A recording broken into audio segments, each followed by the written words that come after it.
till then. Thank you, Jesus. Praise you, Lord. Hallelujah.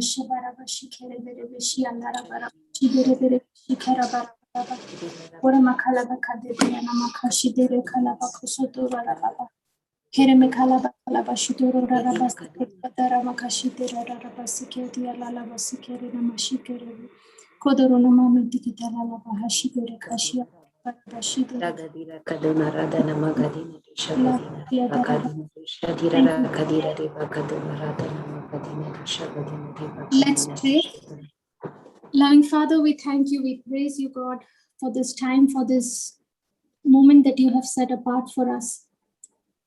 Thank you, Jesus, for making this time possible for us. Thank you, Lord, for giving us this opportunity to come into your presence, to study your word. Lord, there are so many people out there in the world living in places, in countries where preaching of the word is forbidden, where your word is not allowed to be spoken and taught in public. Lord, we are so blessed that today we have this opportunity. Every day, Lord, you give us opportunities to spend time with your word. Lord, we are forever grateful and thankful for this. Jesus, we want to live like you did on this planet Earth. We want to think like you thought as you lived your life on this planet Earth. Lord, in all your doings, you never thought about your own benefit, your own interest, but you always put others before you. You lived your life for others. Jesus, we who claim to be your followers, to be believers of you, Lord, we want to imbibe, we want to imitate the same lifestyle as yours. And Lord, we know the start to this lifestyle that we long to live is a renewed mind, a changed mind, a renewed thinking based on your truth. So Lord, take us tonight through the unfolding of your mysteries. Holy Spirit, we surrender ourselves to you. We need your help to learn the truths, to meditate upon your word, to understand your word, Lord, most importantly. And Holy Spirit, you, our helper, our counselor, our teacher, makes it every day so very, very simple and easy for us to understand. Thank you, Jesus. Thank you, Father. Thank you, Holy Spirit, for making these teachings very, very simple and easy for us to understand. So that, Lord, as you take us through the depths of your word, the truth, it is this truth that we understand, that we know, sets us free. So here we are, Lord. We submit ourselves, we yield ourselves to your Lordship. Let there be everything of you spoken, Lord, and nothing of me. You take control over my mind, my memory, my vocal cords, and speak, Lord, exactly what you want us to hear, what you want us to learn. We make this prayer in the most holy and precious name of Jesus Christ, our Lord. And all God's people said, Amen. Amen. Amen. Amen. Hallelujah. Yeah, Sister Jacqueline, you'll share the screen? Yes, sister. Okay. Just put 1 Corinthians chapter 13. Since we were studying on forgiveness, sister, we just touched on that. We'll just study a little more on that and then we will continue. Yeah, 1 Corinthians 13. Verse 5.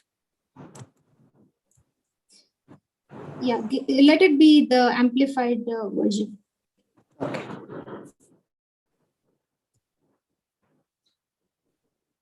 It is not rude. It is not self-seeking. Sister, 1 minute. Let's read from verse 4. 4 and 5.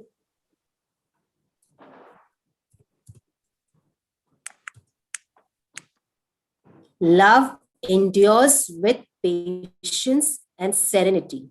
Love is kind and thoughtful and is not jealous or envious.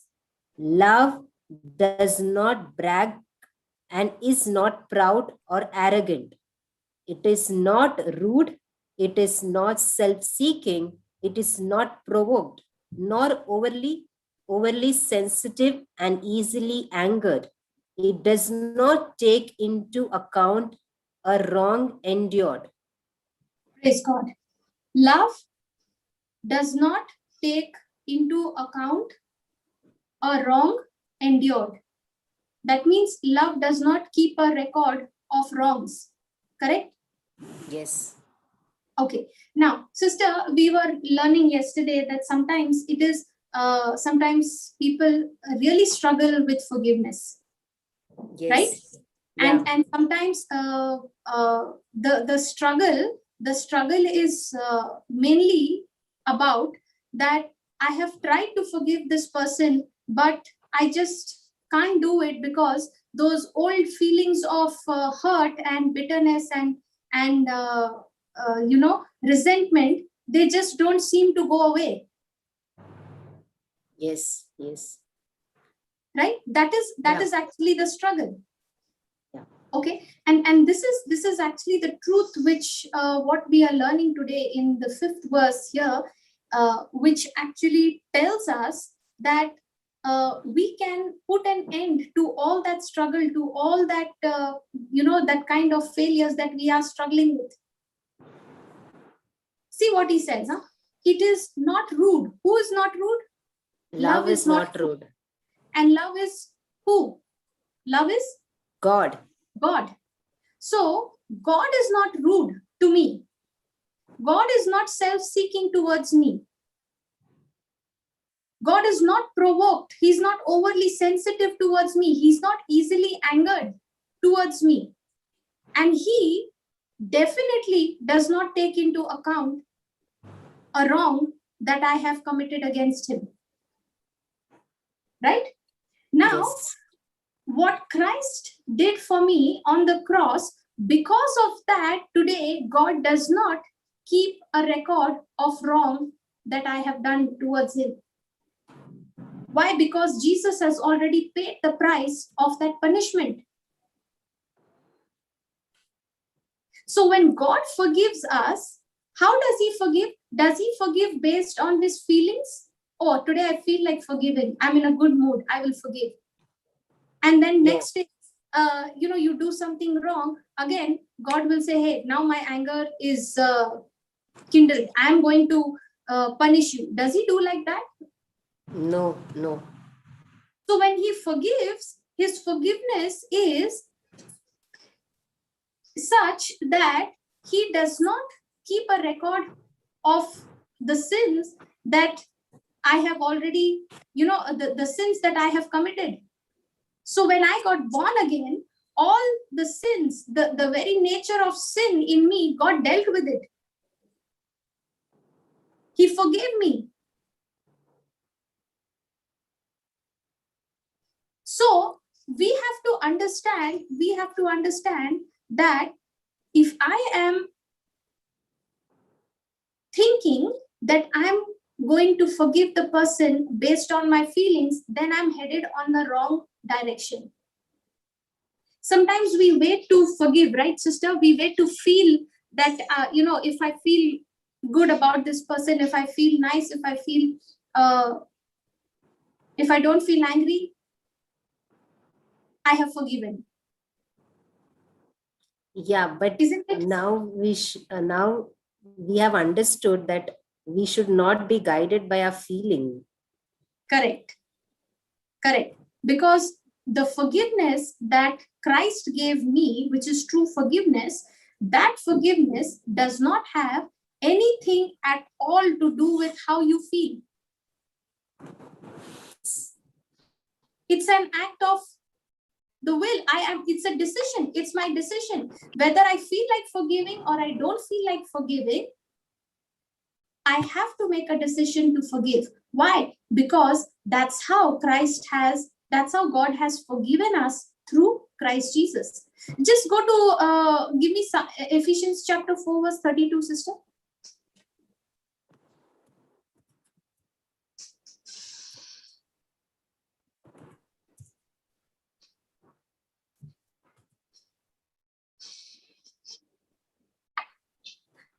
Be kind and helpful to one another, tender-hearted, compassionate, readily and freely, just as God in Christ also forgave you. Be kind and helpful to one another, tender-hearted, compassionate, understanding, forgiving one another readily and freely. Sister, how many times we forgive people out of the thought that if I don't forgive, my blessings are going to be blocked? Isn't it, sister?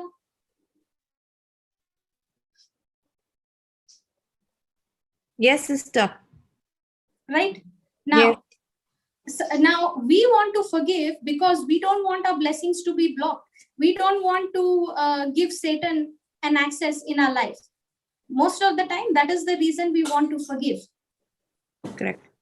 Okay, but why? What was the objective? What was the reason? Why did Christ forgive us? The reason, Because he loved us. Yes. The reason why Jesus forgave us is because the relationship which was broken between us and him, he loved us so much that he wanted that relationship to be restored back. That's the reason why he forgave us. Now that is called as forgiving one another readily and freely. There are no other agenda. So if I have to forgive one another, how am I supposed to forgive? Just as God in Christ also forgave me. So if I have to forgive someone, I should not be forgiving somebody because God is going to block my blessings. The enemy will get access into my life. No, that should not be the reason why I want to forgive others. The reason why I want to forgive others is because that's how much God has loved me and forgiven me and not given me the punishment that I deserve. Now, because of that love, I want to forgive another.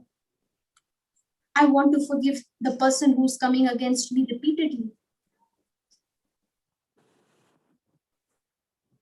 Is that clear? Yes.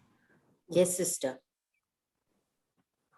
So if I have any other agenda, if I am led to forgive somebody for reasons other than this, then I'm heading on a wrong direction.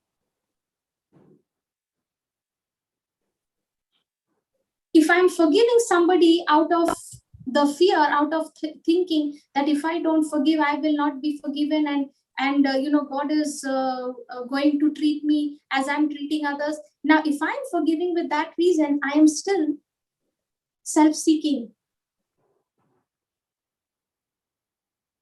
Correct. Are you understanding? And Yes. self-seeking is not the nature of love. It is selfless. Yes. So that means if I want to forgive others, I am doing it based on the obedience to God's word because I trust in him. I am trusting God that I'm trusting God to set things right, and I'm saying, God, even though I have been hurt, I have been pained with the kind of behavior and treatment and thinking that people have had about me, even though they are thinking like that about me, Lord, I choose to forgive them because I know how you look at me. I know what is my identity in you.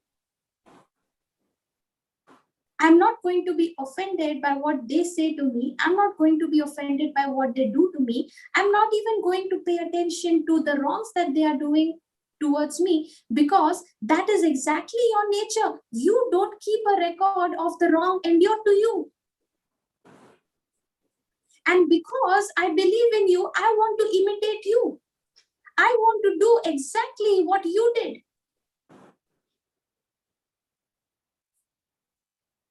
So that means once you have forgiven a person, you need to consider them permanently forgiven. Are you getting it? Yes, yes. Now, when old feelings begins to, rise up, when all those memories begins to rise up inside of you, and Satan is trying to convince you using those feelings, those memories of the past, Satan is trying to convince you that you have not really forgiven them. You've got to do what? Resist him.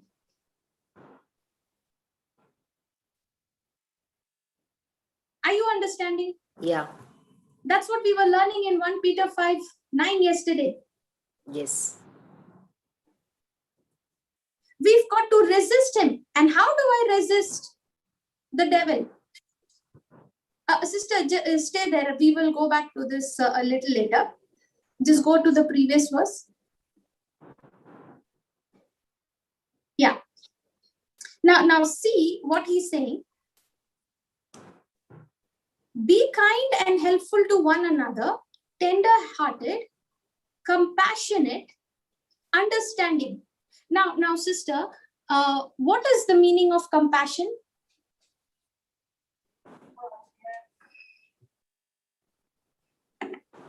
What is the meaning of compassion? Compassion. Come on. Sympathizing. Okay, Sister Sudha. Yeah. Okay. With action. No, give me the definition of compassion.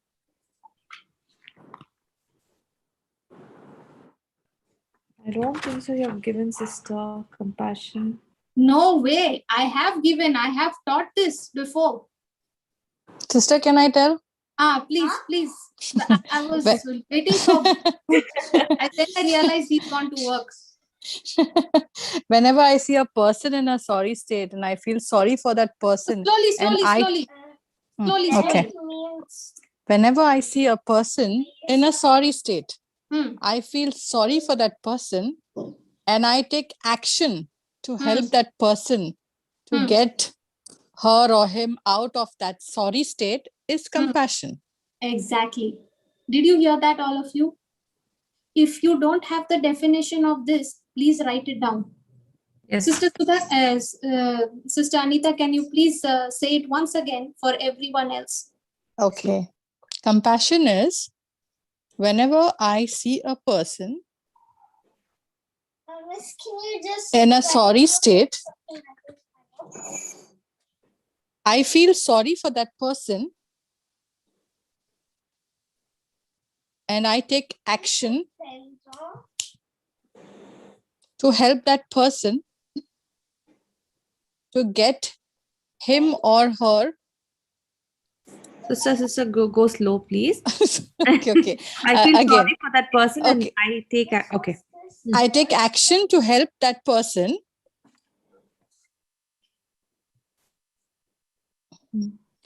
to get him or her out of that sorry state. Is compassion. Okay. Got it? Yes, sister. Thank you. Is that clear, everyone? Compassion. See, the word of God says Jesus moved with compassion. Right? Yes. Jesus moved with compassion. That means whenever he saw a person who was helpless, a person who was not able to, help himself, when he was in when those people were in a sorry state, he just did not look at them and he said, "Oh, how sad! I wish I could do something for you." He did not say that, but he when he saw, he went and took an action to get that person out of that situation. When he saw a blind, he gave him sight.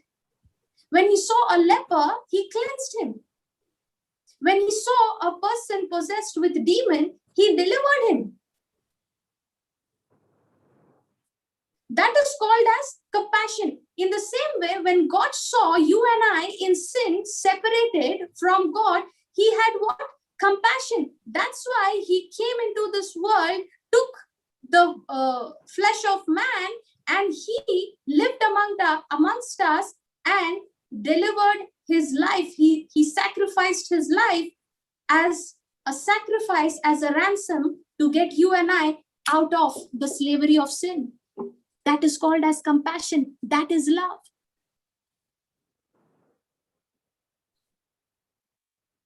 Are you all understanding? Yes, sister. So what is he saying? Be kind and helpful to one another, tender-hearted, meaning what? Compassionate, always moving into action. When I see a person in trouble, I do something for that person to get that person out of that trouble. Next, understanding. Now, be kind and helpful to one another and understanding also. Now, what is the meaning of that understanding? When someone is coming and irritating you and taking undue advantage of you, the word of God says that you've got to be understanding towards them. Come on, is it saying or not? Yes. So when a person is coming against me all the time, irritating me, troubling me, I'm supposed to be understanding. Understand what? Understand that person's situation. Understand that this person who is coming against me, this person is actually helpless. Why is he helpless? Because he is under the influence of the enemy. The enemy is actually using him to come against me, and he does not even realize it. Did you get that? Yes. Yes.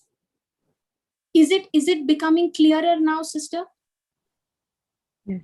Yeah, sister. So when we understand this, then forgiving becomes more easy. Exactly.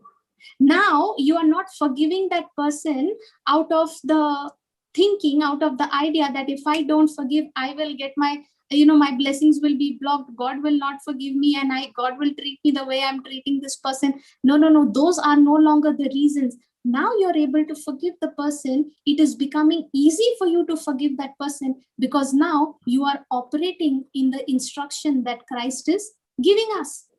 Was God understanding towards us? We were all helpless.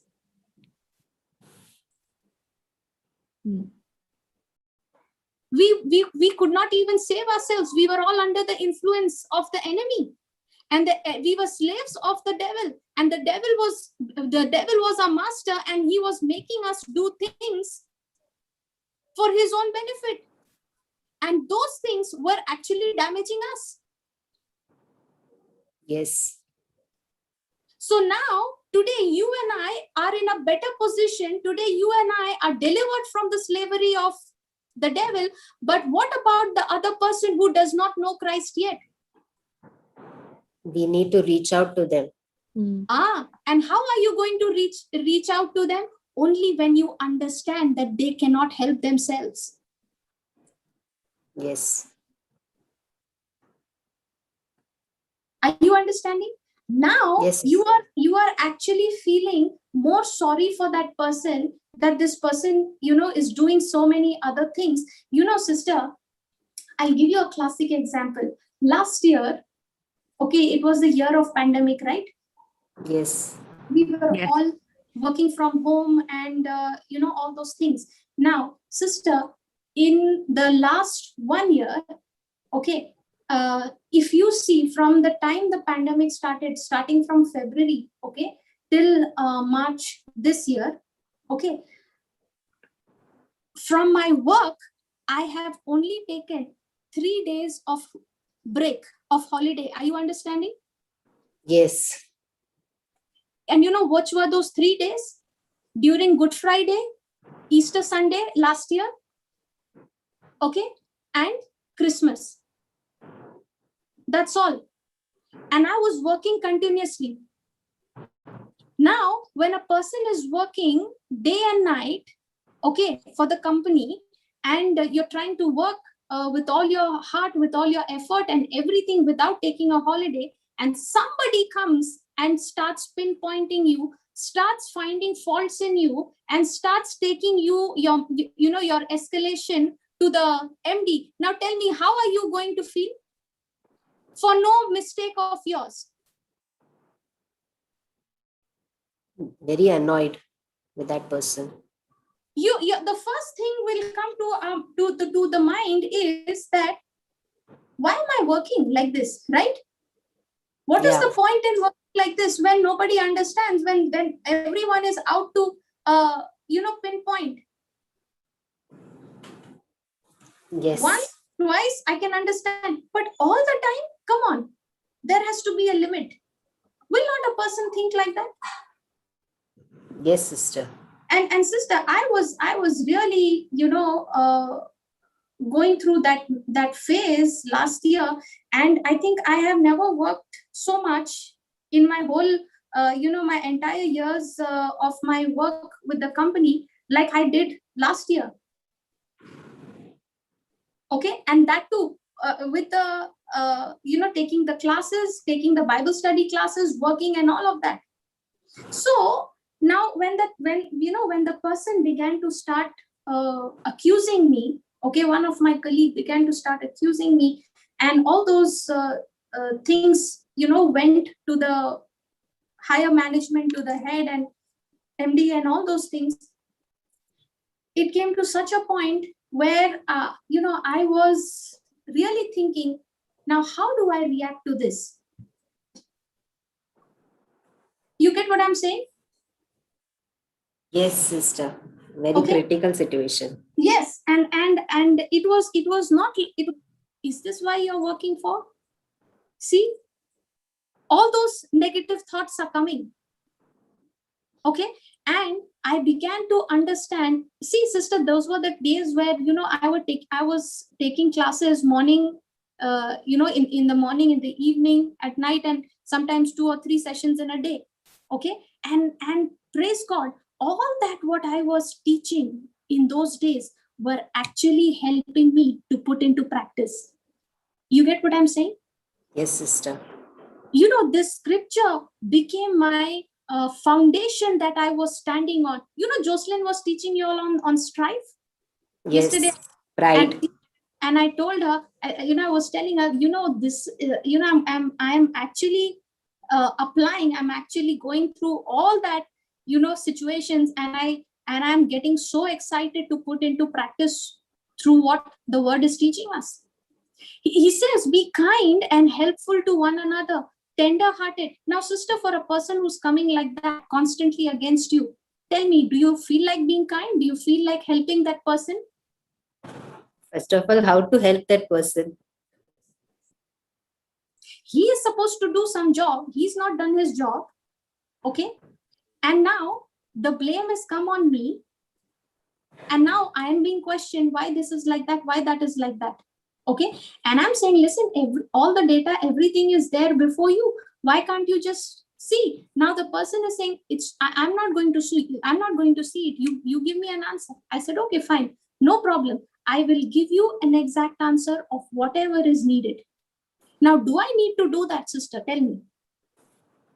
If not, I need not do it. I can tell the person, it's your problem. You have a problem. You have a issue with that. You go and figure it out. I have done my work. And I remember I would sit till 3 in the morning, till 4 in the morning, and get down to the very detail of all those cases one by one. And, I began to get that entire data, and I gave it to the team. They sent it to the MD, and now they during the meeting, they were saying that how is it, in that meeting, I remember everyone was against me. There was so much of accusations and all those things. My boss, my MD, these were the only people who were supporting me. They were saying, listen, it is very difficult for us to doubt this girl's efficiency. Are you understanding? Yes. Because if there is so much of work coming into the system and you are saying that it is not getting done, then what are these people sitting and doing?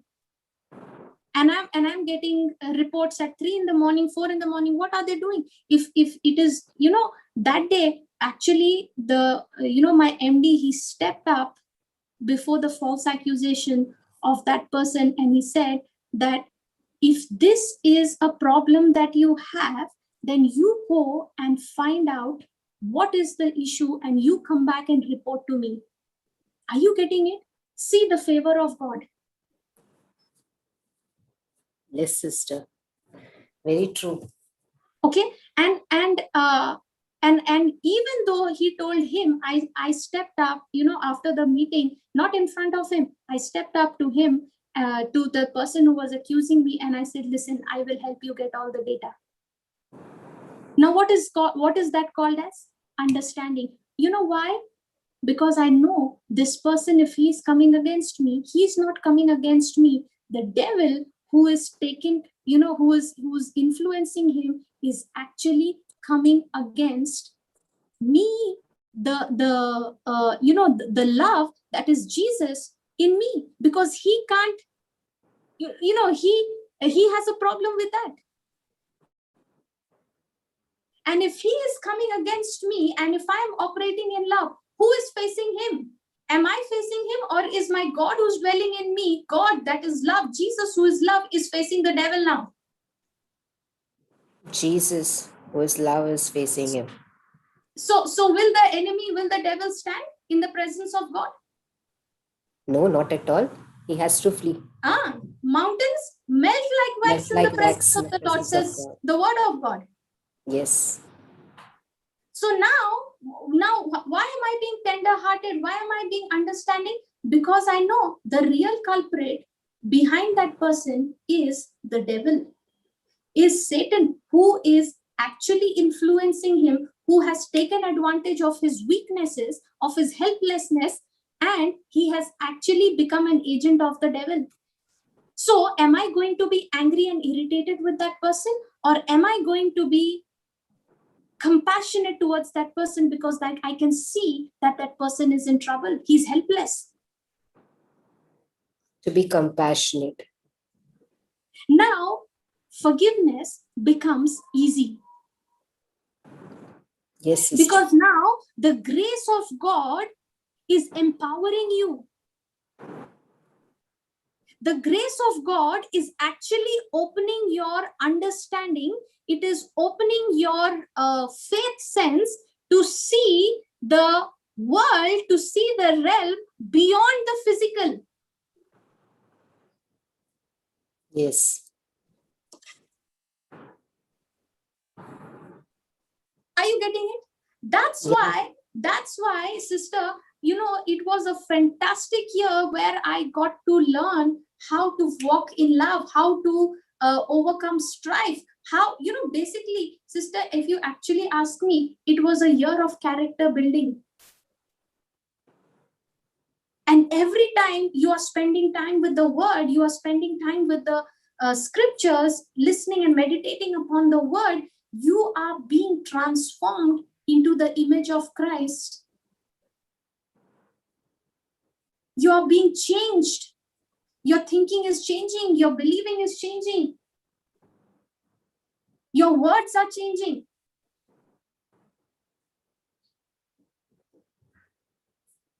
Jesus' influence is now rubbing on you. So now when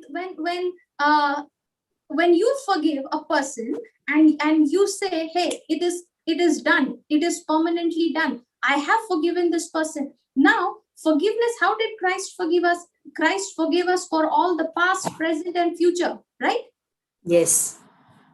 He does not come and die every day on the cross. No. He became a sacrifice. He completed it. He finished it once and for all.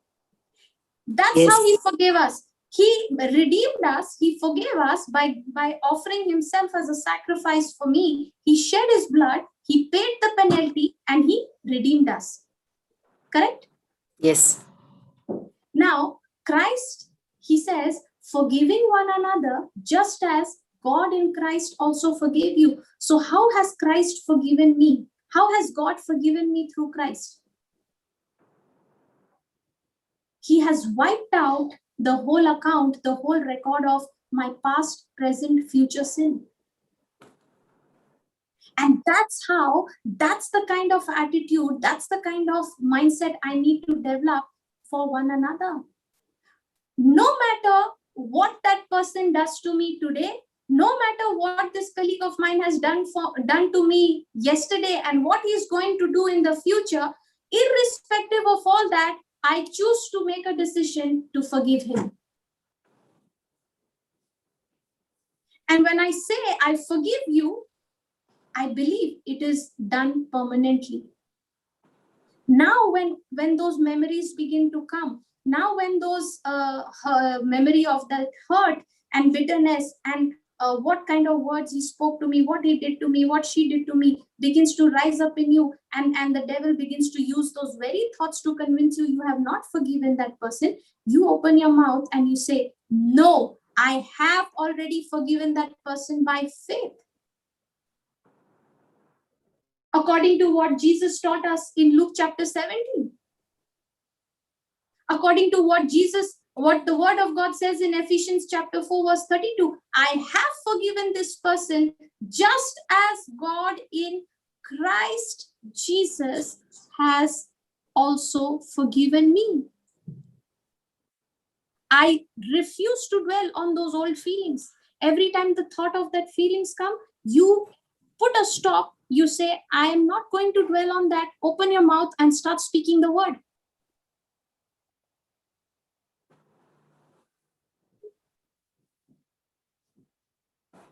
Are you getting it? Yes, sister.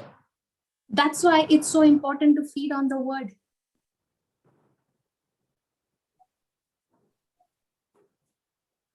You know, that's why, sister, if you go to Philippians chapter 3, verse 13.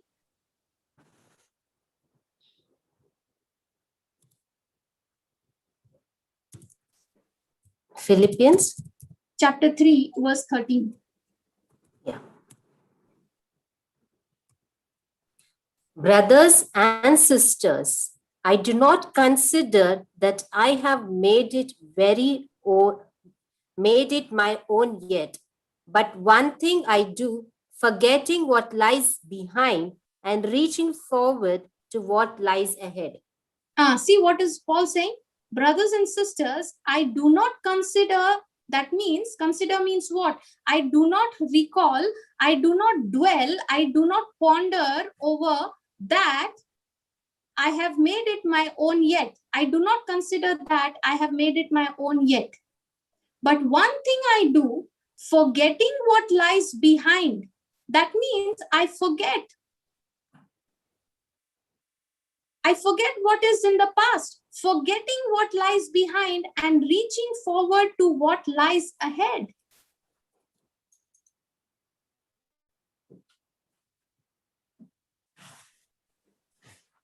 See, we all know, sister, right? What it feels like to suffer from those past memories. Yes. And we somehow think that it will just magically stop hurting. Yeah. Correct or not? Yes, sister. But it never happens that way. No. In fact, as the time passes, it actually leaves you in a worse condition, not better. Yes. If you don't deal with it. You know why? Because instead of putting those painful memories, those painful failures behind us, we often dwell on them until they become more real to me than the promise of God.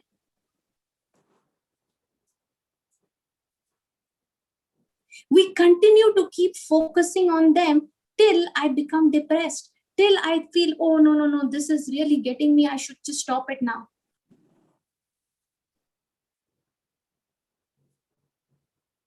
You know why, sister? I used to get caught in that trap a lot.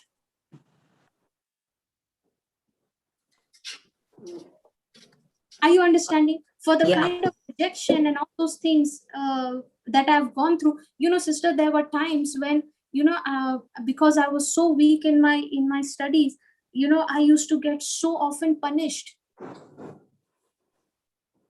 I used to be made, to stand outside of the class, and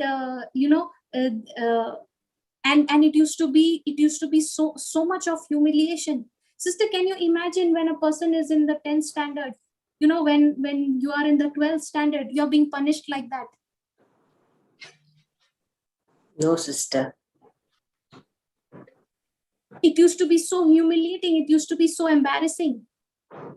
It used to be so shameful.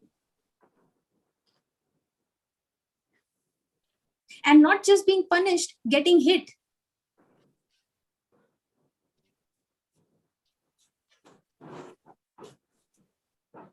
So all those memories which were there, I was literally getting so, I used to really struggle with those. Till one day, I was just about to, get into that sadness and bitterness. I was just, beginning to become controlled and taken up with that. The Lord began to talk to me. And he said, listen, according to this scripture, what is he saying? I do not consider. Okay, somebody's mic is on. Okay. Okay, see, what is he saying? But this one thing I do, forgetting those things which are behind. So what was I doing? I was forming my thoughts based on the past instead of the future. My attention, my focus was on what I went through in my life, no? I was more focused on that. I would say God brought me out of it. Okay. But if you compare, if you say God brought me out of it, I would focus more on describing the problem that I was in rather than the process how God brought me out of it. So if I'm focusing more, sister, sometimes even when we share testimonies, this is how we share. We get into so much of details of the problem of the past. This was the issue. This was what I was going through, date, time, year, month, everything. We get into so much detail. And then we say, God got me out of it. God delivered me. Actually, it should be the other way around. So if I am coming down to that details, what have I done? I have not forgotten what lies behind. Yes. That's why I remember it with so much of details. Today, if you ask me, sister, what has gone, what happened, the rejections and all those things I don't remember it. Really speaking, I don't remember it. There are faded memories. The last time I remembered it was when I was making a decision, when I made a decision to forgive all those people by faith.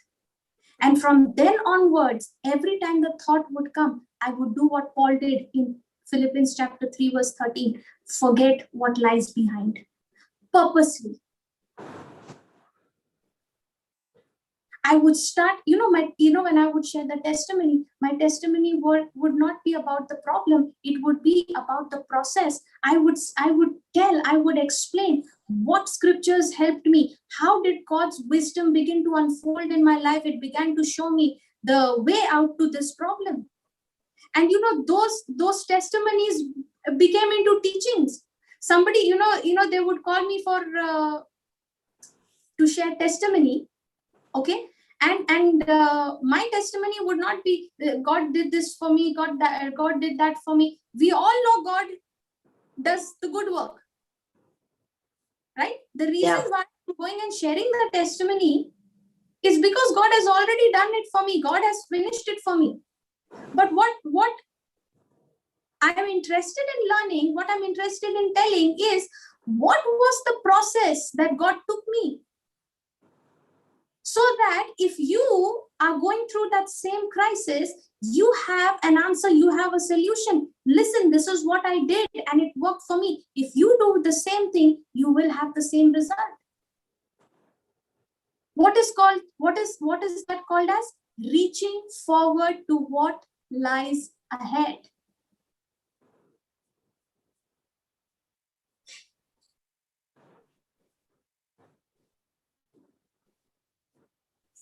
Are you understanding? Yes, sister. You know, in those days, the depression that I was going through, that depression which was driving, it was really draining me in such a way that I had to get into the word, because the word was the only way to come out of it, to break out of it. Because every time I'm thinking of what went wrong, what I went through, I'm only dwelling on the past. Whereas the word of God is saying, forget what lies behind and start reaching forward to what lies ahead. That is one of the tools, sister, the devil uses to keep us a prisoner of the past. He wants us to dwell in the past. Yeah. Why he wants us to dwell in the past? So that I don't reach forward to what God has prepared for me.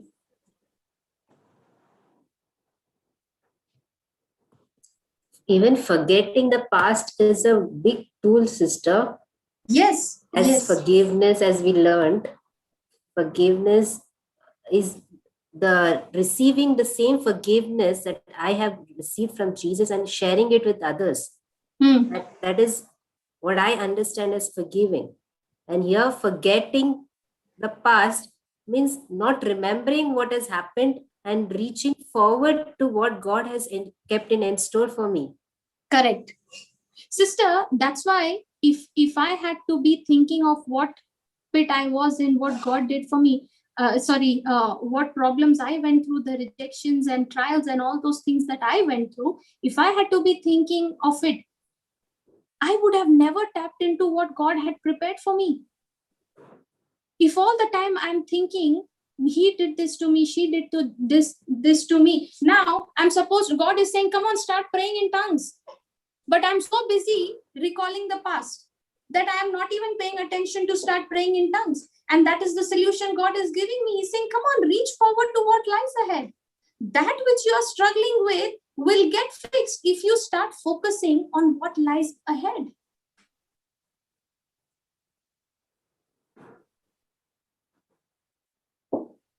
We've got to learn to forget about those past failures purposely. We have to do it purposely. Yes, sister. You know why we have to do it purposely? Because that's what God has done. Give me Hebrews chapter 8 verse 12, sister.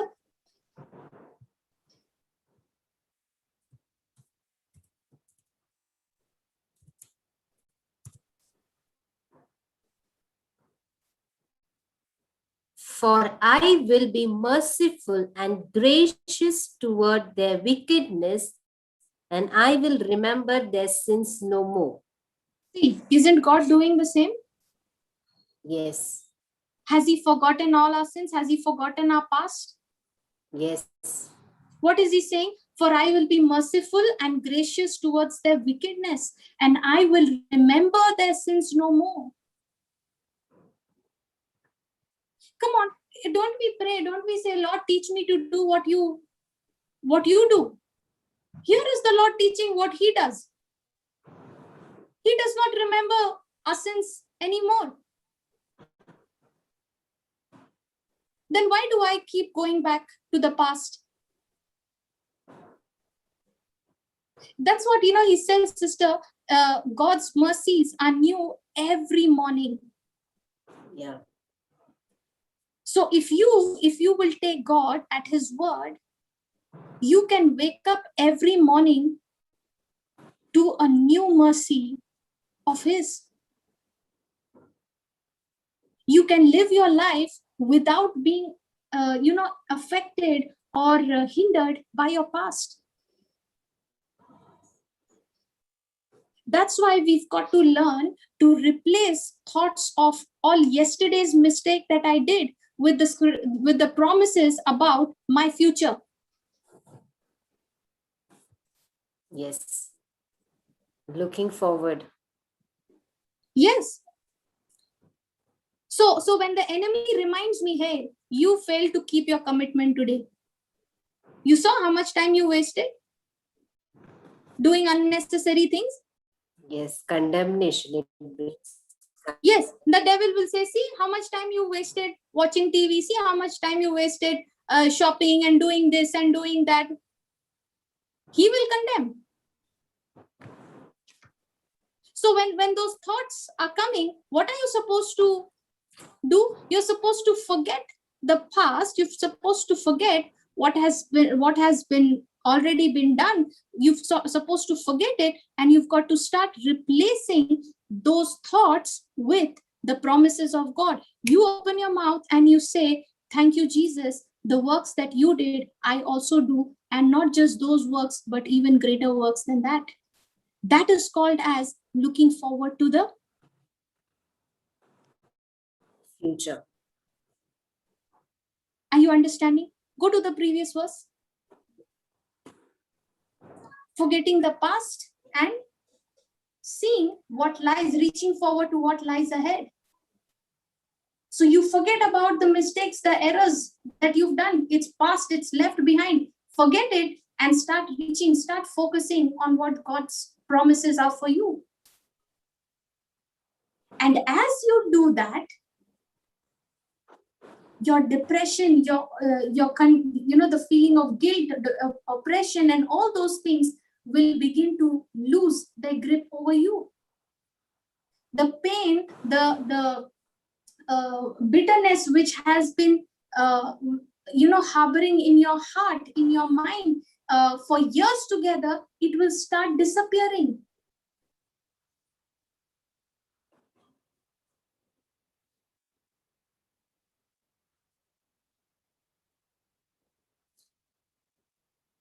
Praise the Lord. Praise the Lord. Jesus, in this, when the day I am born, when I'm baptized, when I'm born again, so even Jesus says the same thing, forgetting what I have done in the past. And now he's telling me just focus on what is going ahead, what is lying ahead. So that should be my attitude. Correct.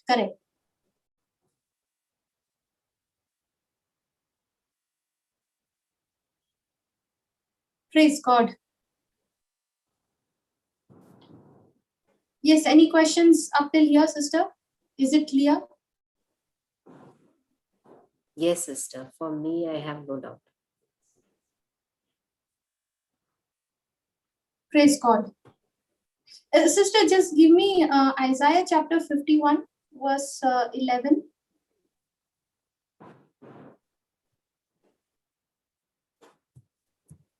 Thank you, Holy Spirit.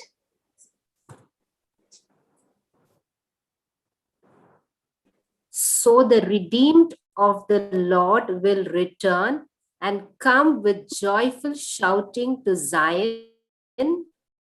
Everlasting joy will be on their heads.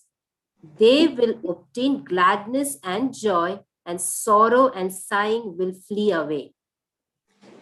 Did you know that as a believer, you have been redeemed from the curse of sorrow, grief, and bitterness by the blood of Jesus? Yes. Did you know that? See what he's saying. So the redeemed of the Lord will return. Who are we? The redeemed of the Lord. So the redeemed of the Lord will return and come with joyful shouting to Zion, everlasting joy will be on their heads. They will obtain gladness and joy, and sorrow and sighing will flee away.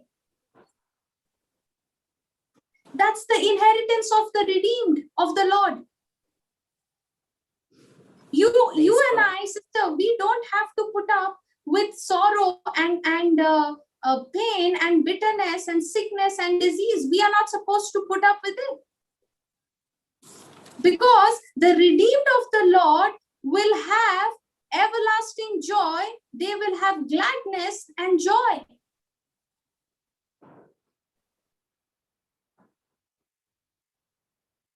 This is such a powerful truth, sister. Yes. Now, sister, if I am stuck, okay, if I am just stuck about the past, okay, if I'm only thinking of the past, now will I ever look forward to this promise? This is, the prophet Isaiah is actually prophesying of the redemption of the people who would be redeemed when they would believe in the sacrifice of Jesus. Are you understanding? Yes. So the redeemed of the Lord will return. Sister, we were sold as slaves to the devil, right? Yeah. He has redeemed us by his precious blood. Yes. Now, when we committed, when Adam committed that sin, the entire mankind received the consequences of it. Yes. Right? Now, this earth, God had given it to us. Right? He had given it to man. And man did what? Gave it to the devil. So who became the God of this world? The devil. And what did man become? Man became his slave. So man was supposed to rule as God. Are you understanding? Yes. God already has a kingdom in heaven, correct? Yeah. Right? Now, God's original purpose for creating this world was what? Was to establish his invisible kingdom in this visible world. That was the purpose for creation. So that's why God created man in his image, in his likeness. Why? So that as how God is ruling heaven, man will start ruling the earth with the same character, with the same purpose.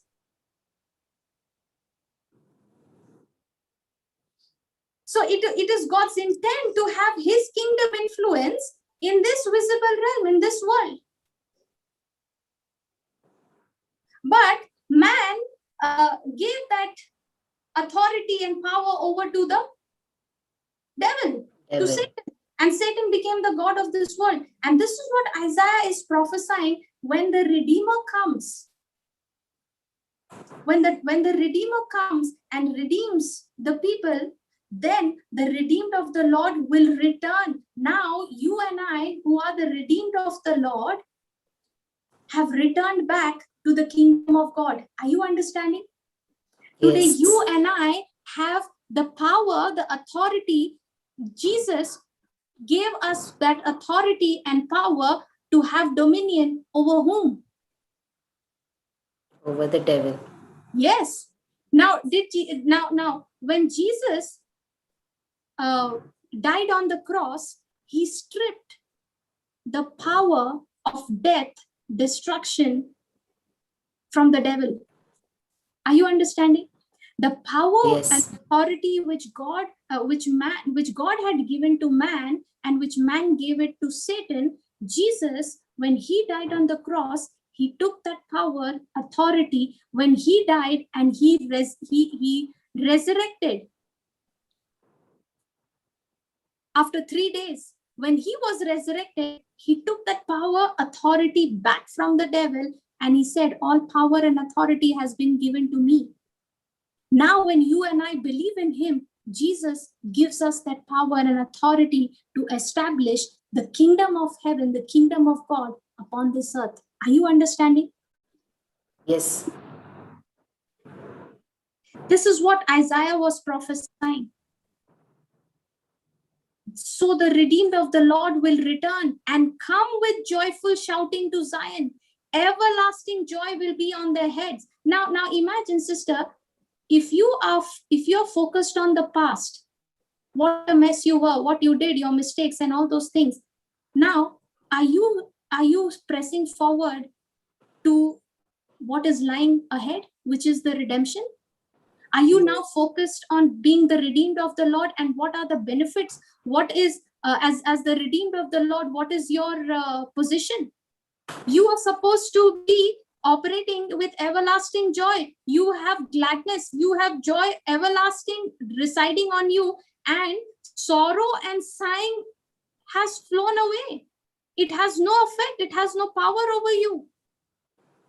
That curse is already nailed on the cross. But yet you find so many people, so many believers, so many Christians living a defeated, sad, depressed life. Yes, sister.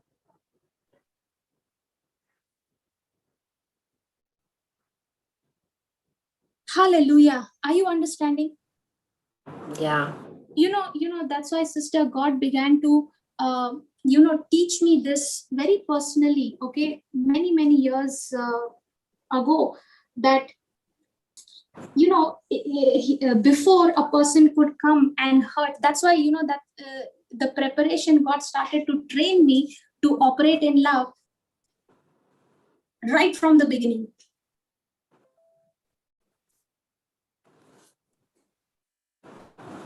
Are you understanding? Yes, sister. Every time he would show me something about love, I would quickly put it into practice. No questions asked, sister.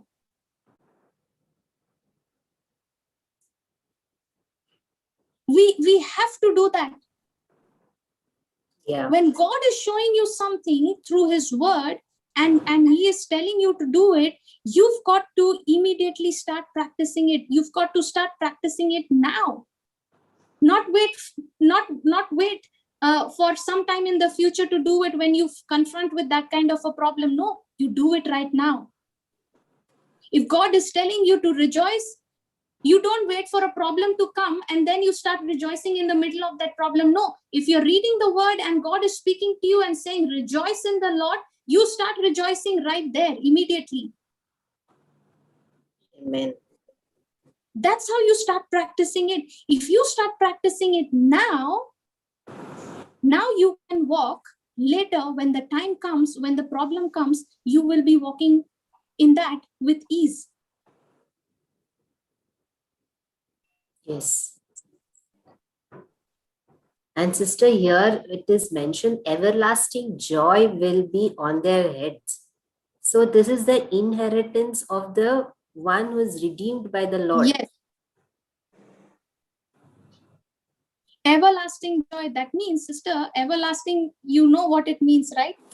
Yeah, never ending. Never ending. So if I'm sad, if I'm upset, if I'm depressed, if I'm feeling lonely, what is the reason? Because I'm going on my feeling. Yeah, I am only focused on my loneliness. I'm only focused on my sadness. I'm only focused on my inadequacies. I'm not even looking forward to what lies ahead is what the privileges of the redeemed of the Lord. The moment that depression, that sadness, that pain, that affliction begins to show up, you open your mouth and you say, no, I am not going to receive that. I am the righteousness of God in Christ Yes. Jesus. You open your mouth and you say, I am the righteousness of God in Christ Jesus. I am the redeemed of the Lord. And you know what? The redeemed of the Lord has returned. And everlasting joy is upon their head. Come on, you've got to start opening your mouth and you've got to start saying, Thank you, Jesus. I am the redeemed of the Lord. Thank you, Jesus. Everlasting joy is upon my head right now. I am taken over with this joy. I am filled with your joy and gladness, and sorrow and bitterness and sighing has no power and no place in my life, in my mind. Sister, I just want to ask one question. Yes, yes. Sister, is it okay? I keep getting this verse all the time, saying, it's in Isaiah 41:10, which says, "Fear not." It keeps coming to me quite often. So Okay. I just thought, is this for me, like, whether because I'm a nervous person, I'm always getting this, I'm not sure. So I just now, when you said, like, you get something from God, you try to, you were saying a little before, you said, Yeah. like, when you are getting a verse from God, is it Put it into that practice. is, Yes, you immediately got to Okay. start practicing it. So when you are practicing it? when you are remembering this scripture, God is reminding you and he's speaking to you and saying, do not fear anything, for I am with you. So at that moment, the thoughts that is oppressing you, you've got to put a stop. You've got to take authority over those feelings in the name of Jesus, and you open your mouth and say, I do not fear anything. Why? Okay. Because the Lord is with me. Amen. I am not afraid. Why? Because the Lord is my God. Okay. I will not fear. Why will I not fear? Because the word says, God is my strength. He has assured me that he will help me. Amen. Yeah. This is such a powerful scripture. This is such a powerful truth that if you keep on meditating upon this, you open your mouth and you keep saying, thank you, Jesus. I do not fear anything because you're with me. I'm not afraid because you are with me. You have strengthened me, and I'm assured, I am fully convinced that you are helping me, and I will certainly take hold of you. Like you said, I'm going to take hold of you. I'm holding your righteous right hand, and this righteous right hand of yours is a hand of justice, is a hand of power, is a hand of victory, it's a hand of salvation. Amen. I have given my body as a sacrifice, well pleasing unto the Lord, and I will not partake of anything but his joy. Amen. And open your mouth and start speaking the word. Start praising out loud. Okay. And you do it now. You do it immediately as the word is being spoken to you. There are sometimes, sister, when you are going through some situation, the Lord will remind you. He will impress upon your heart a certain truth, a certain promise. And now when you're getting that, when you are hearing that, don't go back to thinking, where did that come from? Why is it coming to me? What is God trying to tell me? Don't start thinking all that. Start immediately. Take that word immediately, put it on your mouth, release it out of your tongue, and you will see the joy of the Lord taking you over from glory to glory. Amen. Thank you, sister. Praise God, sister, because I have gone through the same thing, and that's why I'm saying, when you start, in the beginning, in the beginning for me, I literally struggled for 3 days to resist. I used to put a bookmark. There's a bookmark in my Bible, like a cord, so I kept it over there. Then I thought it was because of that I'm getting this page. So I took that cord and I put it off in another part of the Bible. And every time I opened the Bible, I got this verse coming up. And I said, I didn't know who to ask and what to do. It was like on my mind, And in 2015, when I went to India, I was like around in Mumbai, and the church, outside the church, there was a big plug, like, put up, and it said, "Fear not." Then another verse on the wall of the compound, church compound, "Fear not." So like I'm walking through, and then I go and see the convent gate, I'm walking down the roads, and it says over there to fear not. So I was wondering, why am I being told this? And it was, and then I started getting it in the scriptures afterwards.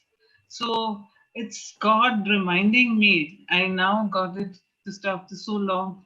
I was just not able to think about it. I just kept it, not say thinking what this meant for me. And I've learned this scripture well. So I keep saying it, but not realizing. Anyway, so that is what I'm like. Fear not, fear not. It's been coming to me so often. Yes, and that's because, sister, God wants you to take action. Oh. Instead of resisting the devil, you are resisting the Holy Spirit. If you're delaying, you're resisting him. Oh, I see. Yeah. This is like what you call it. There's something that you do to the Holy Spirit. What is that? I forget. Can't remember right now. Grieving the Holy Spirit. Grieving. No, that is different. That is different, sister. Okay. Different. So this is You not that. see, when the Spirit of God is telling you to do something and you are not doing it, you're delaying and you're putting it off, you are resisting him. Oh, I see. The word of God says resist the devil, not resist God. The word of God says submit to God.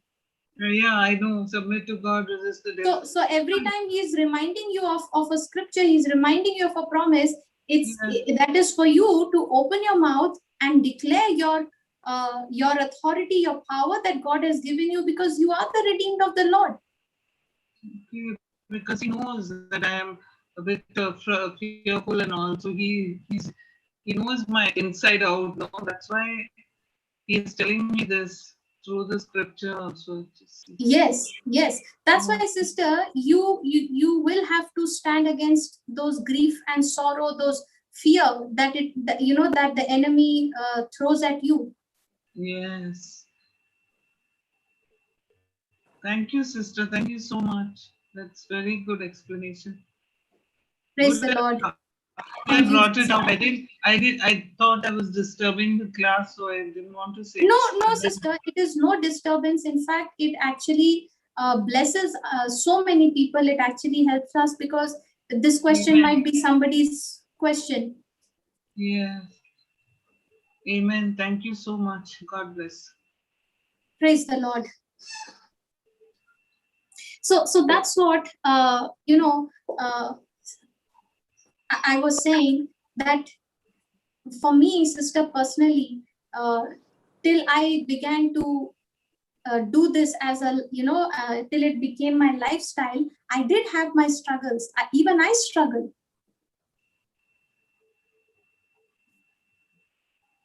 So we have to stand against those spirit of fear and grief, and we have to resist it.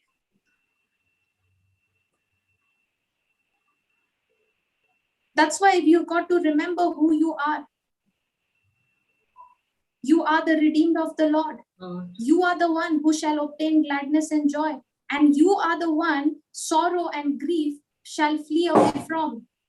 Why? Because you are the redeemed.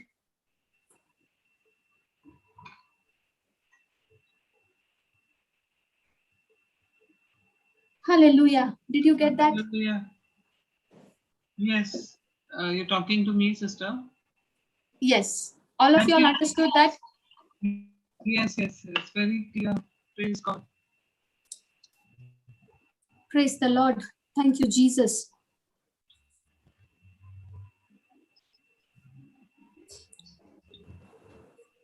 Okay, so any questions?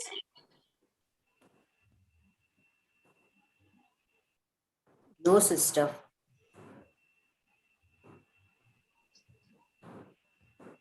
Praise God. Sister, everything that God does, okay, everything that God does is towards, his passion, his desire to have his kingdom established on this earth. When Jesus came, one purpose he had, right? He preached what? The kingdom of heaven. The kingdom of God is at hand. Yes. That's why, it's extremely important, sister, for us to learn the importance of the kingdom. Remember Matthew chapter 6, verse 33. Just put that, sister. Yes, sister.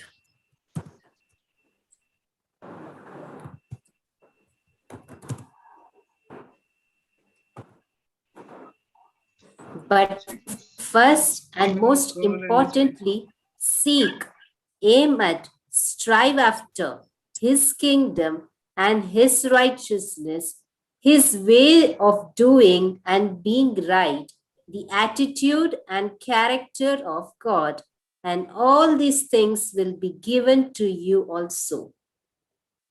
Praise God. Now, this is what Jesus is saying. But first and most importantly, first and most importantly, seek what? The kingdom. The kingdom of God. Sister, the biggest secret to living effectively on this earth is to understand the principle and the power of priorities. Yes. Sister, have you heard people say, I just don't have the time to do this. I didn't have the time to do this. I didn't have the time to go there. I didn't have the time to do that. Have you heard that? Yes, because they have not planned their days. So when they are saying I don't have the time, they are simply saying that is not my priority. Are you understanding? Yes. If somebody is saying, I don't have the time to go shopping, what is that person saying? Shopping is not my priority. If a person is saying, I don't have time to go to church, what is that person saying? Church is not my priority. It's not that they don't have time. Everyone has time, 24 hours. But how do you use your time? That is the question. How do you use your time will decide how your destination is going to be. How you use your time every day will define the kind of life you will be living. Let's take, for example, if there is a person who's using his time every day to laze around, not go to work, not do this, he's full time sitting lazy, lying down lazy in the house. Now, what kind of a life will he live? Will you be surprised to see him one day on the street? Not at all. So, the way he is using his time every day defines the life he is living. Yes. Sister, our life is the sum total of all the decisions we make every day. If you see a person today in the hospital suffering with liver problem, was it that person's decision to start drinking alcohol which landed him in the hospital with that liver problem? Yes. So the decision that he took every day now is the sum total of that decision. Are you understanding? Yes, sister. The decisions that we make every day, those decisions, what we make every day, are determined or they are decided by what I choose to prioritize.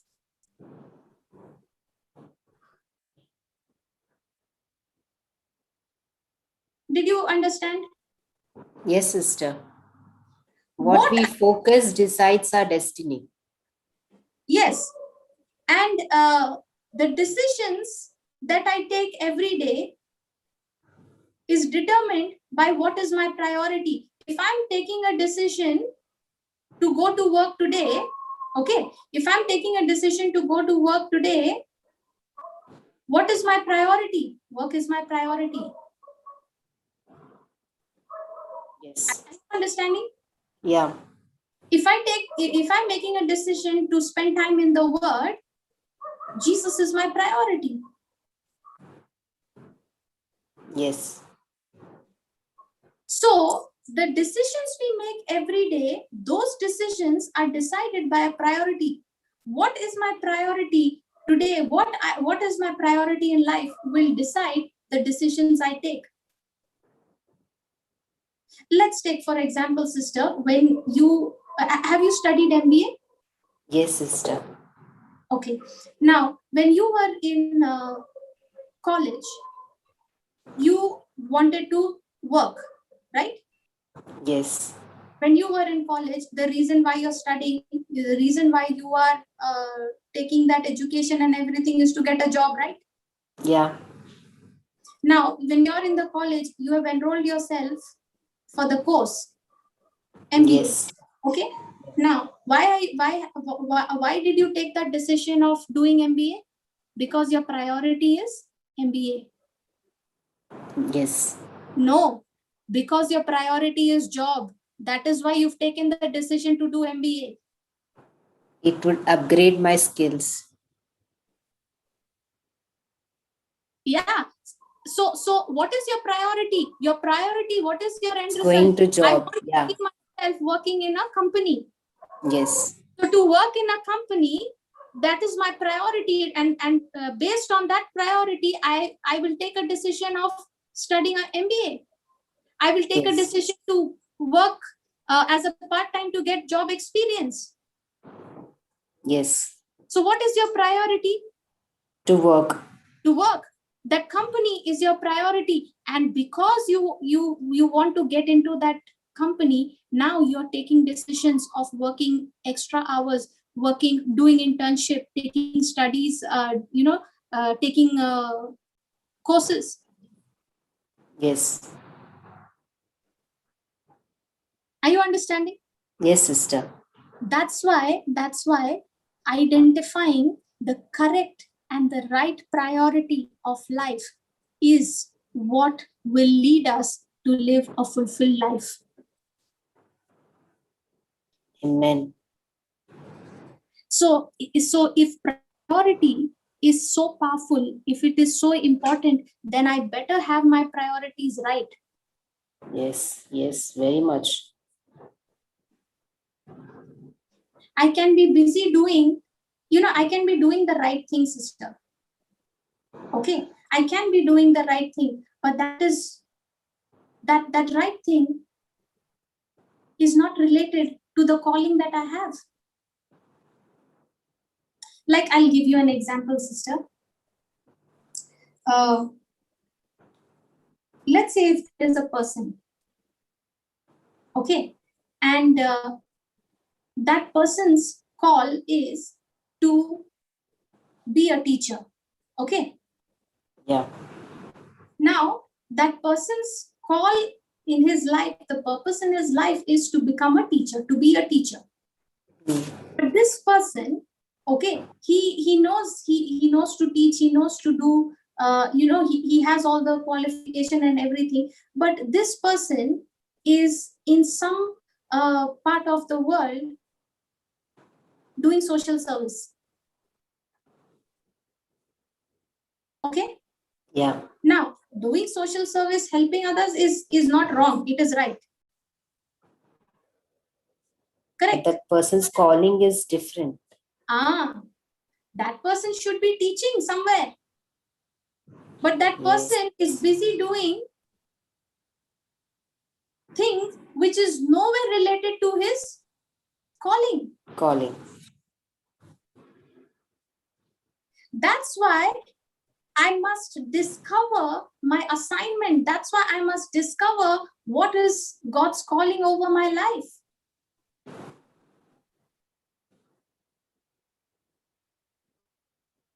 And now when you discover that you have to start prioritizing, and every decision, every work that you do will be now based on that priority. Yes. It will revolve around. Yes. So priority means what? What things do I put as first? What are the things I give my primary focus to? That is my priority.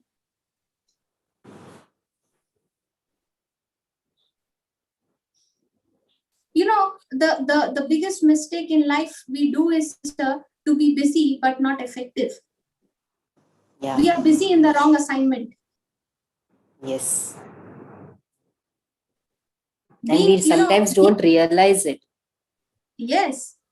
That is, that is the greatest failure actually, sister, to be successful in the wrong assignment.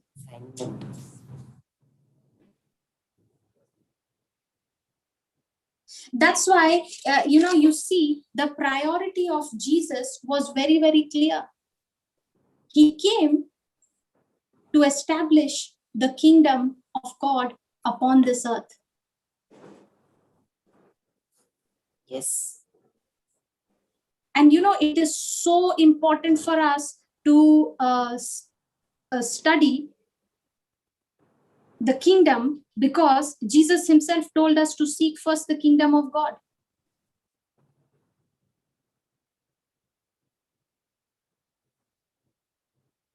Okay, Sister Sheetal has asked a question. How do we know our assignment? You come to know your assignment when you are pursuing your relationship with the Lord. You are spending time with the Lord, okay?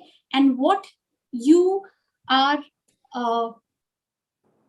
what God has put in your heart, what God is speaking to you through his word, is the assignment he has for you.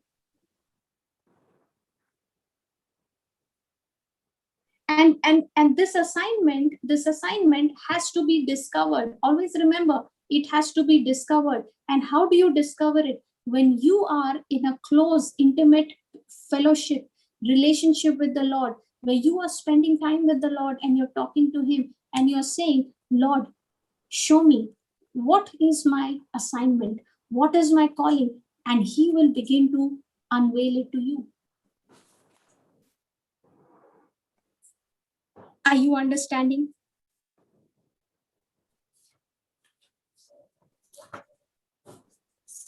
Like I'll give you an example. Okay, I will show you how. Sister, give me 2 Samuel.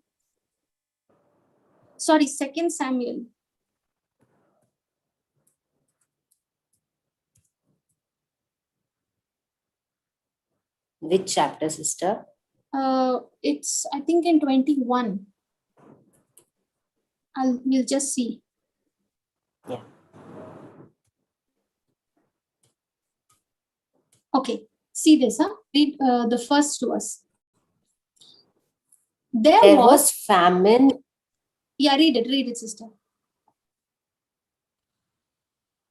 There was famine in the days of David for 3 consecutive years.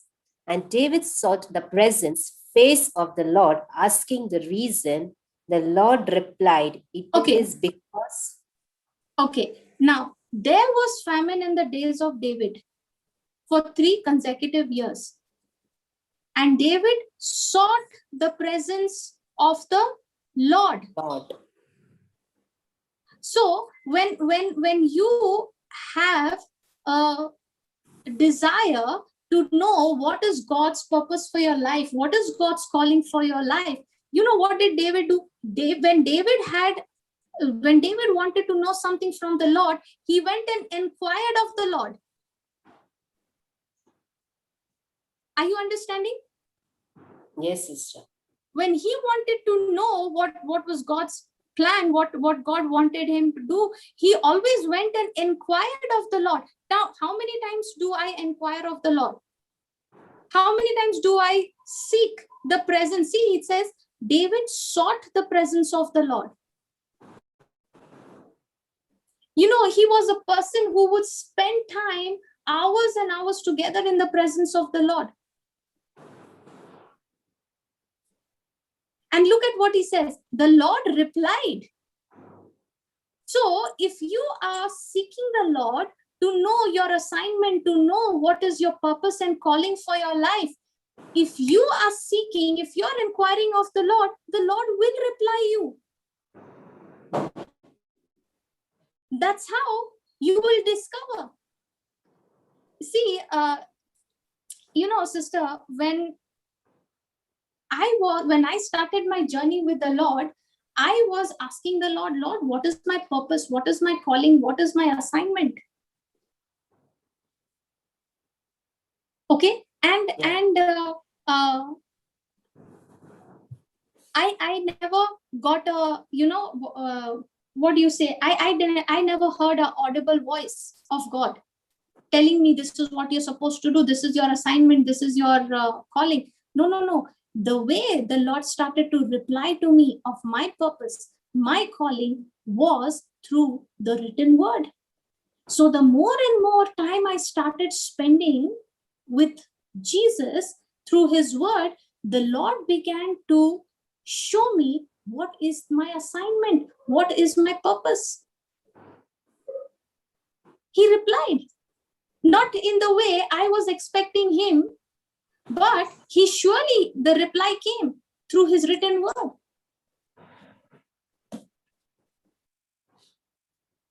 Does that answer your question, Sister Sheetal?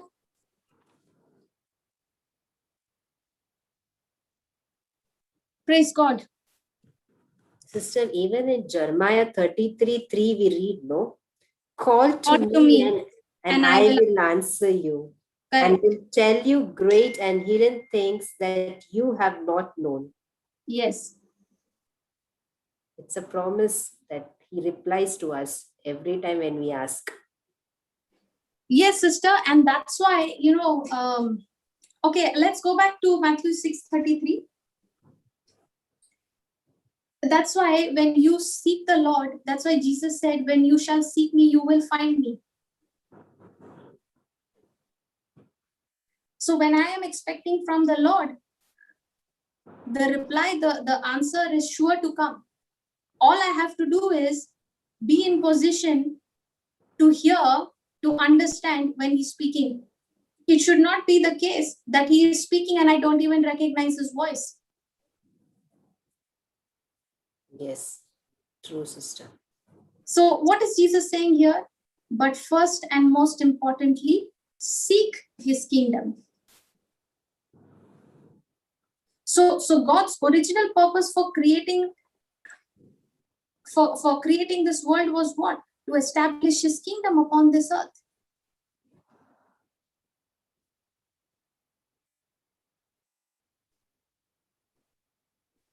Are you understanding?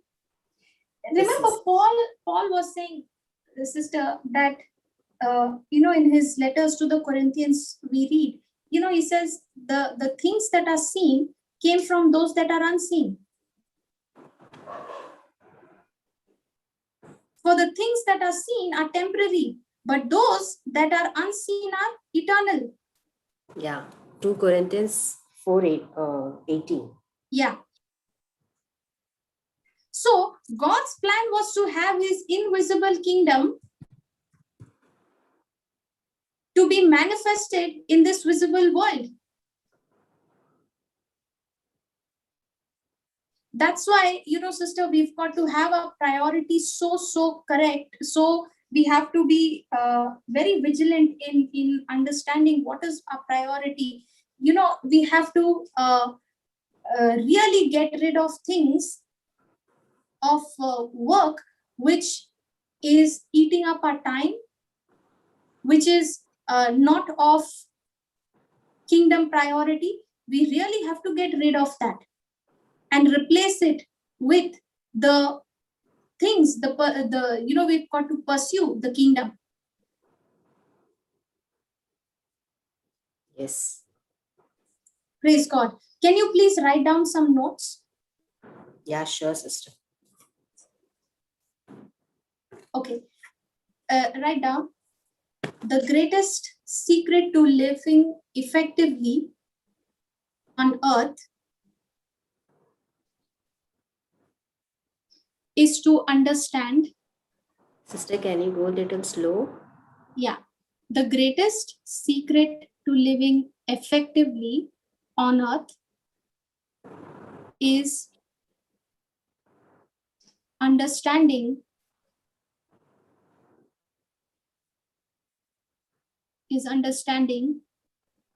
the principle and power of priorities.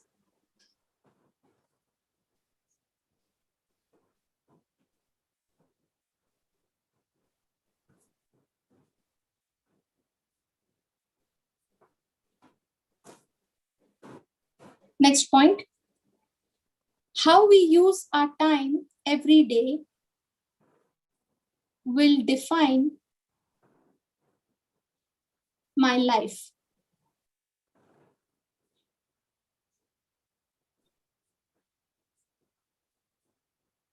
How I use my time every day will define my life.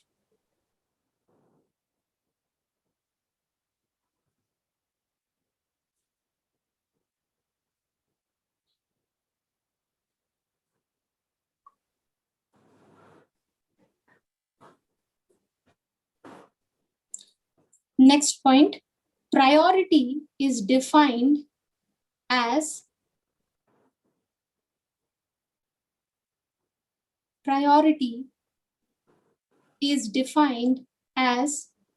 the most important thing. Priority is defined as the most important thing.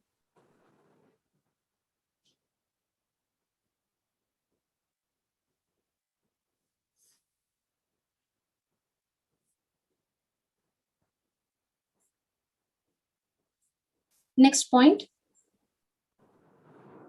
The greatest tragedy in life is not death. The greatest tragedy in life is not death,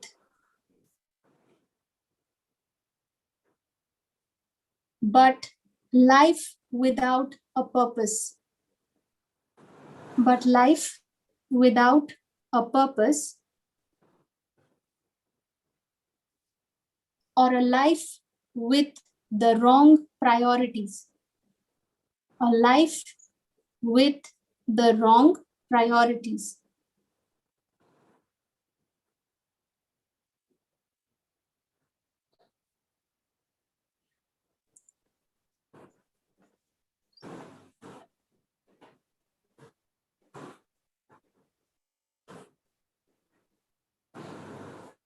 Next point, how we spend our time determines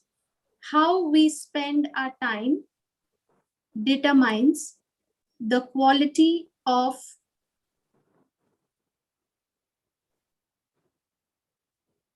our life and death. How we spend our time determines the quality of our life and death.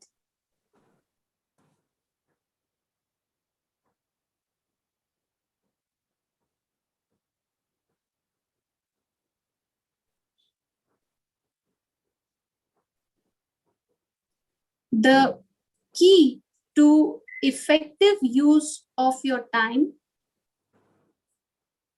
the key to effective use of your time is establishing the key to effective use of your time is establishing correct priorities.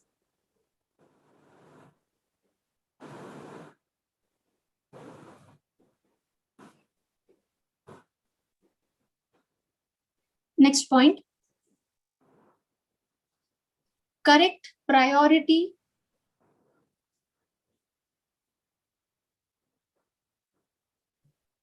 is the principle of progress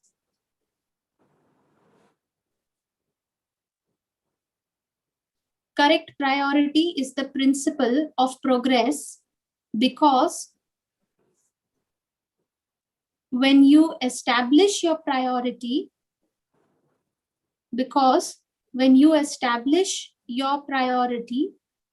according to your purpose,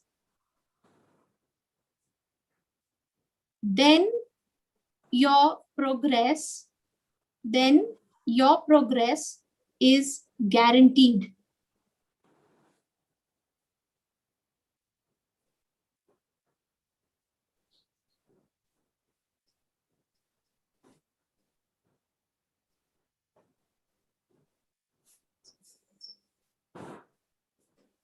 What was the last point you wrote, sister? Correct priority is the principle of progress because when you establish your priority according to your purpose, then your progress is guaranteed. Okay. Next point, write down in bold capital letters. Correct priority protects your time. Correct priority protects your time.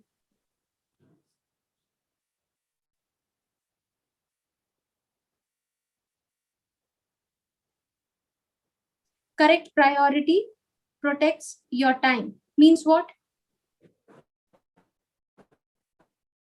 When you set the right priorities, then you begin to use your time for that purpose. Correct? Your time is not going to be wasted. Yes, sister. When your priority is the kingdom, you will eliminate every other purpose which does not benefit the kingdom. Yeah. Okay. Write down the next point. Correct priority protects your energy, talents and gifts,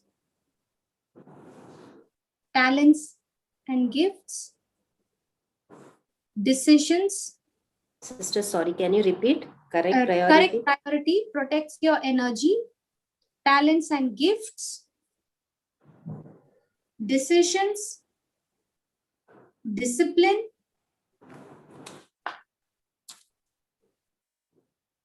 and your life, and simplifies your life.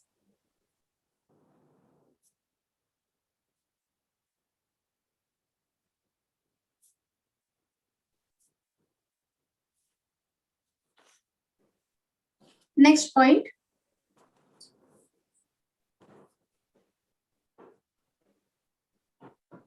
Write down, failure to establish correct priority,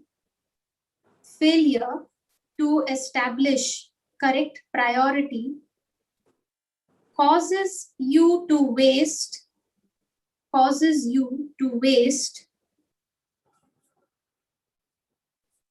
your two most important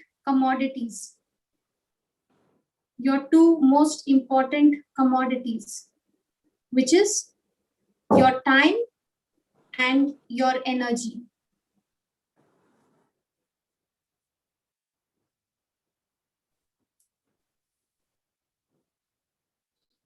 Failure to establish correct priority causes you to waste your two most important commodities, which is your time and your energy. Next point. When your priorities are not correct,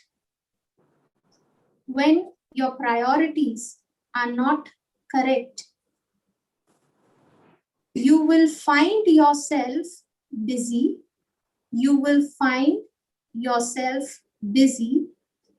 the wrong things. Do we find ourselves busy sometimes with the wrong things? Yes, sister. What is the reason? My priority is not correct. Yeah. When your priorities are not correct, you will find yourself busy with the wrong things, doing the unnecessary, doing the unnecessary, and becoming preoccupied with the unimportant.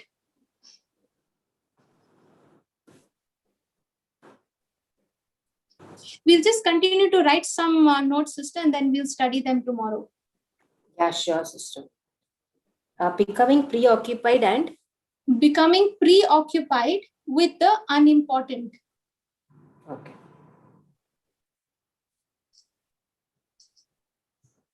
Okay, next point, write down.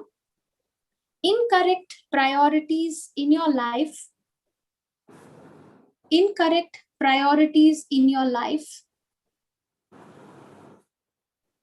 will cause you to invest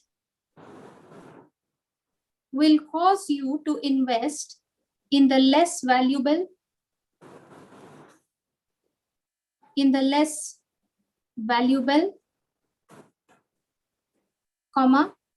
engage in ineffective activity.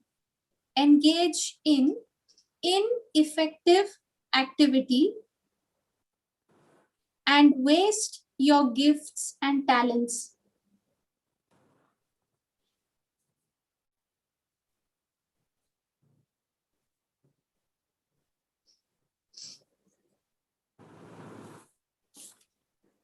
And waste your gifts and talents.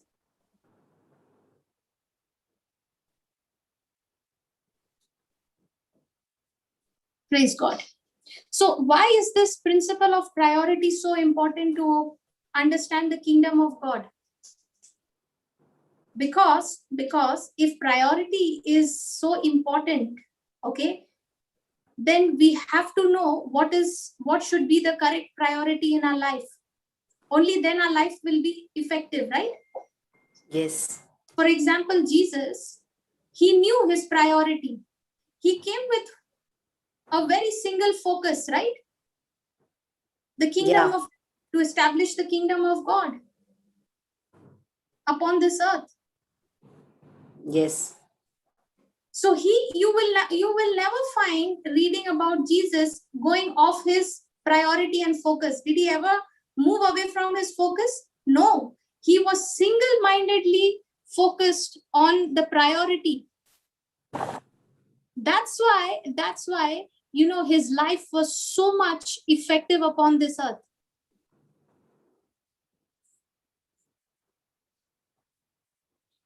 Yes, sister. That's why it's extremely important to understand the correct priority in our life, because what is the priority of my life will eventually decide the kind of life that I live. Praise God. Praise God. So we'll continue then in the next class, sister. Anyone who wants to share anything, any questions, any testimonies?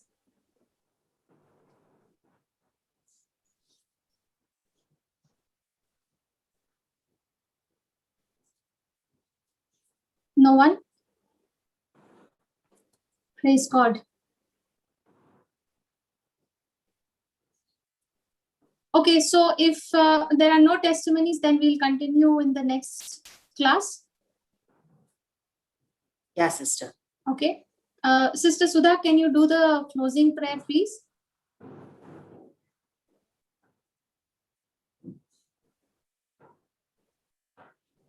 Is Sister Sudha there? I don't see her. Okay, no problem. Sister, Yeah, can she's there, sister. Okay, She's I'm there. not. Okay, no problem. Can you do the closing prayer, sister? Yeah, sure. Abba Father, we thank you and we praise you. Jesus, our Savior, we thank you and we praise you, Lord. Holy Spirit, our counselor, we thank you and we praise you for teaching us the truth for this day. Thank you, Lord, for taking us through, teaching us on forgiveness. Thank you, Lord Jesus, for giving us the right knowledge that we receive the same forgiveness that Christ has died for us and forgave all our sins and taken all our iniquities on himself. And with that same forgiveness, we are to reach out to others who are in pain.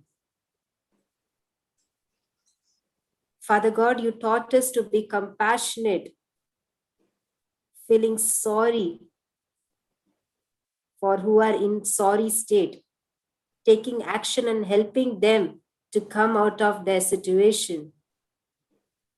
We thank you, Father God, for teaching us such powerful truth, Lord. Father God, you have redeemed us, and the everlasting joy is always ours. Thank you, Lord Jesus, for giving us such an inheritance. Father God, we thank you, Lord Jesus, that you have said, forget the former things and press on to what is lying ahead. We thank you, Father God, for teaching us the mysteries of the word and revealing it to us, Lord. We thank you, Lord Jesus, for helping us to set our priorities right. We thank you, Father God, that with correct priorities we'll progress in our life, and that decides our destination. We thank you, Father God, for speaking to us and giving us the right knowledge through Sister Florita, for thinking through her mind and speaking through her vocal cord. As many of us have heard this truth, Lord, we are set free from the bondage of the enemy. We thank you, Father God, that many of us have discovered our assignment. As we grow more and more stronger in relationship with you. In Jesus' precious and mighty name we pray. Amen. Amen. Amen. Praise God. Thank you, Praise Sister the Lord, Jacqueline. sister. Thank you, Yes, everyone. sister. Good night. God bless you all. Thank you, sister. Meet you tomorrow.